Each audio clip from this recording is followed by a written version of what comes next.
Le grand entretien avec Nicolas Lefebvre, que vous êtes fondateur et patron de Eodia, qui est une société de placement financier et immobilier. Quelle est l'histoire de Eodia? Comment c'est né?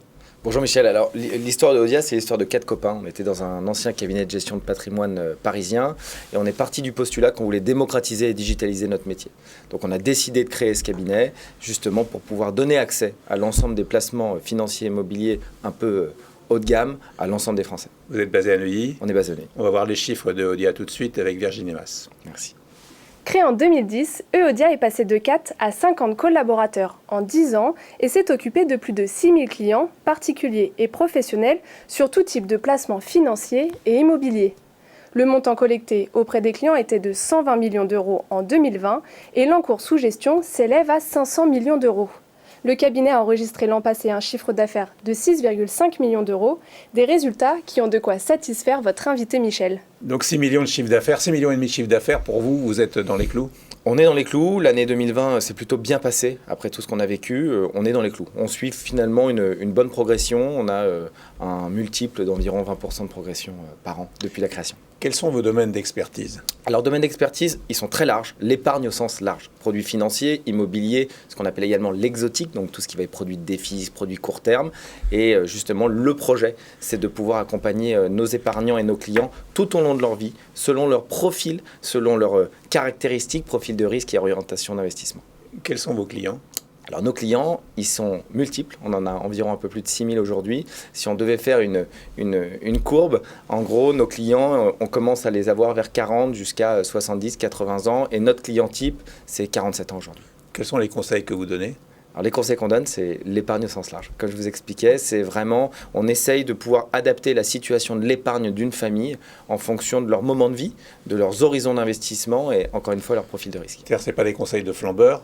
Non, pas du tout. C'est des conseils de père de famille, un peu plus que ça? Exactement. Nous, on fait de la création et de la gestion de patrimoine. C'est-à-dire qu'on essaye de spotter en termes de rendement, si on doit rentrer dans les chiffres, un peu plus de 5% par an, fiscalité déduite. Mais on ne va pas chercher du 10-15, on n'est pas des traders et on laisse les produits à 0,2 aux banques. Quels sont les domaines dans lesquels vous faites investir? Alors, notre grosse actualité et vraiment notre blockbuster, c'est notre site scpi-8.com. On fait investir beaucoup en SCPI. Ça représente un peu plus de 50% de notre chiffre d'affaires. Et on peut voir à travers la période qu'on vient de passer, donc la crise, que c'est un produit très résilient par la mutualisation du risque en termes géographiques, en termes d'actifs, mais aussi dans plein d'autres secteurs. On fait investir en assurance vie, on fait investir dans des petits projets club funding et crowdfunding sur 1-2 ans. On fait investir aussi sur tout ce qui est gestion de donation, de transmission. On essaye d'être, sans prétention aucune, le médecin de famille de la finance. Est-ce que la pandémie a changé les choses, a changé la donne? Alors, nous, à titre personnel, pas trop, parce que comme je vous expliquais, on a essayé de digitaliser notre métier depuis de nombreuses années. Ouais. Donc en fait, on avait déjà l'habitude de travailler en visio, on avait déjà l'habitude d'organiser des webinaires. La différence, c'est que pendant cette période, on a essayé justement d'organiser plus de webinaires, de tenir au courant nos clients, de les faire se rendre compte de là où ils allaient et de justement la période dans laquelle on vivait. Est-il exact que pendant cette période, les gens ont économisé de force, contraints et forcés vu la situation, et qu'aujourd'hui il y a beaucoup d'argent sur le marché à placer? Tout à fait. Le constat, il est un peu triple, hein. Le premier constat, c'est que les gens ont thésaurisé, ont épargné pendant cette période à travers les produits bancaires. Donc les livrets sont bourrés craqués à moins de 1% de rendement. Hein. Donc ça veut dire qu'en dessous même de la hausse des prix, premier constat. Deuxième constat, on parle d'un retour de l'inflation. C'est normal, hein. On en parlait juste avant. La période est faste. Le retour finalement à la vie normale est d'actualité. Donc il y a plus de demandes que d'offres. Donc l'inflation naturellement va revenir. On peut parler d'un chiffre, entre mai 2020 et mai 2021, la zone euro, l'inflation est environ 2%. C'est-à-dire que la fourchette haute de la BCE, on peut le voir dans certains secteurs d'activité, l'énergie, l'alimentaire. Et donc, il faut préparer évidemment l'avenir avec des placements moyen-long terme pour contrer cette inflation. Dernier constat, si on doit placer son argent, on doit le faire sur le long terme. On va évidemment parler un tout petit peu des retraites. L'État fait tout ce qu'il peut, ou en tout cas essaye de faire ce qu'il peut pour réformer les retraites aujourd'hui. La répartition. La retraite par répartition n'est plus d'actualité. Il faut travailler sur une retraite par capitalisation. Il faut que les gens se préparent, surtout la génération des 30, 40, 50 ans, à capitaliser pour leur retraite pour justement pouvoir en profiter. Alors si je veux être client chez vous, quels sont les arguments que vous me donnez? Eh bien, alors nous, on est complètement indépendants. C'est-à-dire qu'il n'y a personne avec nous au capital depuis maintenant plus d'une dizaine d'années.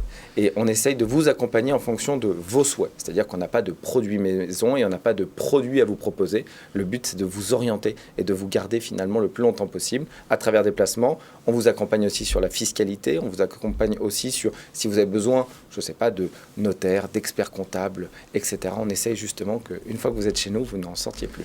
Et l'évolution de Eodia, vous la voyez comment?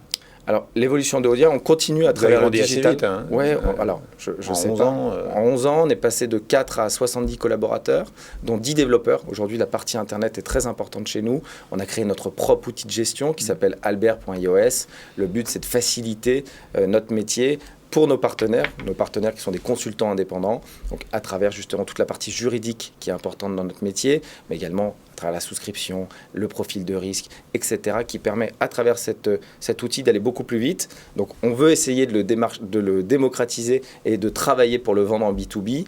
On travaille aussi sur notre application qui s'appelle Eodia App, sur laquelle on travaille depuis des années, qui va être un peu le gestionnaire de patrimoine dans la poche. Comment ça marche En fait, c'est une application que vous allez télécharger, qui sera disponible également sur votre ordinateur. Et en gros, on va insérer toutes les données du client. On va tester cet été avec nos 6000 clients.